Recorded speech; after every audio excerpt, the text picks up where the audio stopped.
Nampally government hospital में पेश आया नाखुशगवार वाकया। वैक्सीन लगवाने के बाद दवाई के इस्तेमाल से एक बच्चे की मौत, 22 बच्चे मुतासिर, 3 की हालत नाजुक।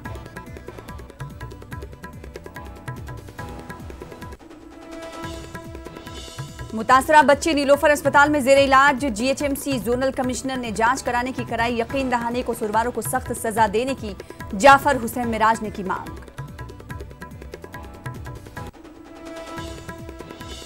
मोदी हुकूमत पर असदुद्दीन अवैसी की तनकीद, कहा एक फाइल की हिफाजत में हुकूमत नाकाम, मुल्क की सिक्योरिटी के लिए किए जा रहे हैं सिर्फ दावे।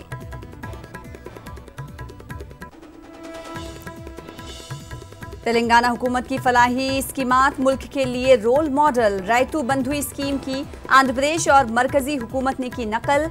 वरंगल में केटीआर की रैली।